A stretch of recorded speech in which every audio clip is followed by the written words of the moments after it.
um problema. Você acha que nem o Judas foi determinado? Olha o problema que a gente vai levantar. Tô fugindo da história do Judas, não é nela que eu tô. E Jesus disse assim, ó: vocês que deixaram tudo e me seguiram, na regeneração haverá 12 tronos. Jesus não escolheu 11, ele escolheu 12. Neste vídeo, Pastor Cesar Cavalcante traz argumentos bíblicos, reflexões teológicas e interpretações que colocam frente a frente dois grandes temas: predestinação e livre-arbítrio. Mas antes, se inscreva no canal para nos ajudar, deixe seu like no vídeo e bora assistir. Problema. Você acha que nem o Judas foi determinado? Eu acho que... Bom, depende do que você chama de determinado. Por exemplo, quando... Olha o problema que a gente vai levantar. Por exemplo, ó, no texto do jovem rico, Jesus chamou o jovem rico, o cara não quis, não sei o quê, e saiu triste porque ele tinha muitas propriedades. Quando o jovem rico virou as costas, eu não tô fugindo da história do Judas, não é nela que eu tô. Quando o rapaz rico virou as costas, Jesus falou assim: puxa, quão difícil um rico se salvará. Aí os discípulos disseram assim: como é que é? Falei, dificilmente um rico, é mais fácil passar um camelo no fundo da agulha do que um rico entrar no reino. E aí os discípulos, eu não lembro se foi Pedro, falou assim: mas então quem se salvará? E Jesus falou assim: então, para os homens isso é impossível, mas para Deus é possível. Quer dizer, salvar um rico é muito difícil, mas Deus pode salvar inclusive um rico. E aí eles disseram assim: tá, e nós deixamos tudo e te seguimos, e para nós o que vai ter? Isso é Mateus 19. Aí Jesus diz assim: para vocês que deixaram tudo e me seguiram, na regeneração, ele está falando dos 12, haverão 12 tronos. E a vocês, esses que eu chamei, será concedido sentar em um desses 12 tronos para julgar as tribos de Israel. Quem eram essas pessoas? O Judas estava no meio. Certo? Porque Judas é um dos 12. Jesus escolheu 12. E Jesus disse assim, ó: vocês que deixaram tudo e me seguiram, na regeneração haverá 12 tronos. O Judas está recebendo ali de Jesus uma promessa de que um daqueles tronos é dele. Um daqueles tronos é dele. Ele ouviu isso do próprio Jesus. De Jesus Cristo, nosso Salvador. Então, aquele que a gente chama de colégio apostólico, o que é o colégio apostólico? São aqueles que Jesus chamou. Ele mesmo diz: você, você, você, você e você. E o Judas estava no meio. Jesus chamou o Judas. Aí você fala assim: ah não, mas ele foi predestinado para ser o traidor. Tá, então Jesus tinha 11 apóstolos verdadeiros, né? Então o colégio só tinha 11.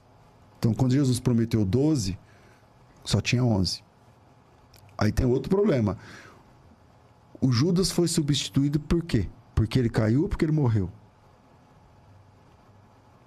Porque se a resposta for, não, é porque ele morreu. Ué, no capítulo 12 o Tiago morre. Quem substituiu o Tiago? Ninguém.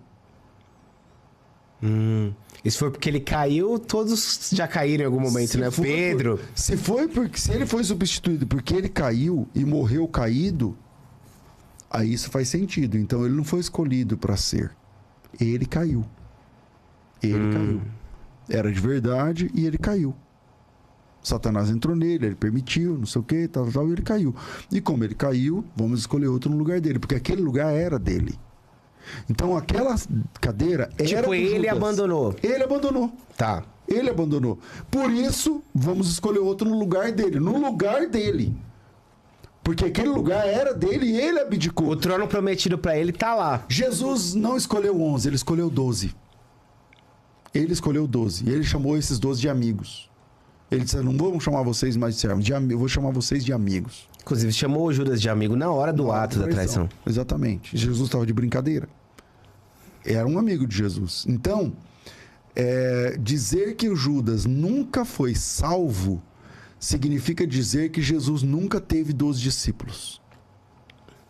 Significa dizer que quando Jesus disse: vocês todos, vocês 12, lá no céu terão 12 tronos. Mas não era, estava incompleto. E significa dizer que o Judas foi substituído porque ele morreu. Mas ele não foi substituído porque ele morreu. Ele foi substituído porque ele caiu. Se ele tivesse vivo, ele ia ser substituído do mesmo jeito. Porque ele debandou. Ele abandonou.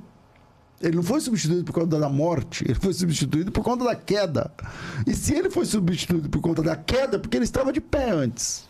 Então, dizer que o Judas foi sempre escolhido, ele nasceu para essa razão, tal, aí volta no argumento do juízo final.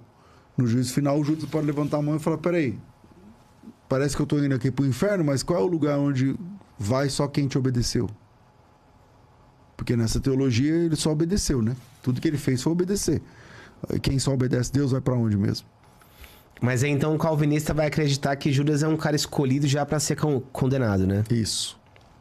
No ultra, no supralapsarianismo, todo mundo já é escolhido para ser condenado ou salvo, desde antes da fundação do mundo. O jogo é de cartas marcadas o tempo todo.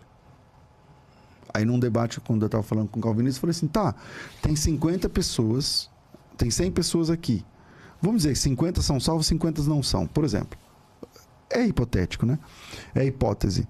Aí eu vou lá pregar. Eu falo assim: Jesus ama, tem um plano maravilhoso, não sei o que. Tal. Isso é verdade? Ele falou: é. Eu falei: não, é verdade só para 50%. É mentira para os outros 50%.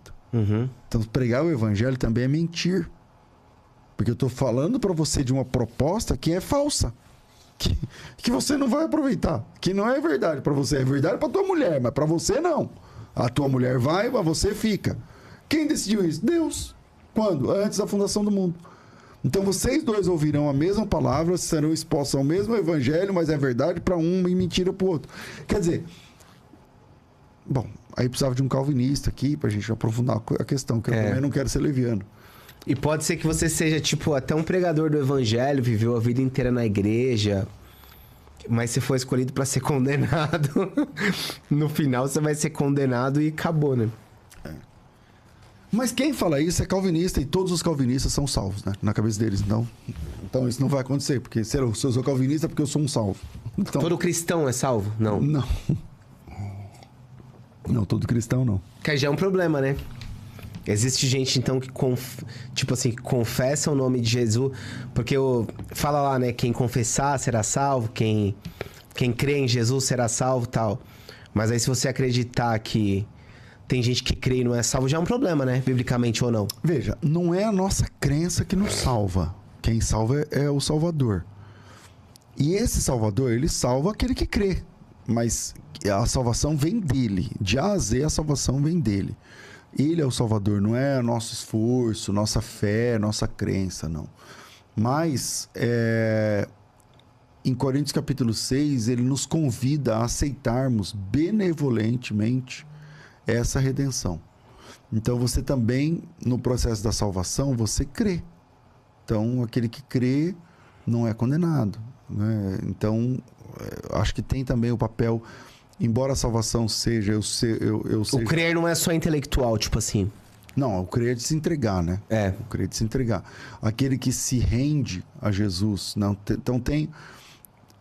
Embora eu tenha uma tendência de entender que a salvação é o trabalho de um só na Bíblia, a Bíblia é suficientemente monergista, isso é um fato, mas esse Deus monergista, que quer dizer que só ele salva, ele convida as pessoas a sinergicamente receber esse amor, essa graça, essa misericórdia. Por exemplo, você é um mendigo que está na beira da sarjeta morrendo de fome.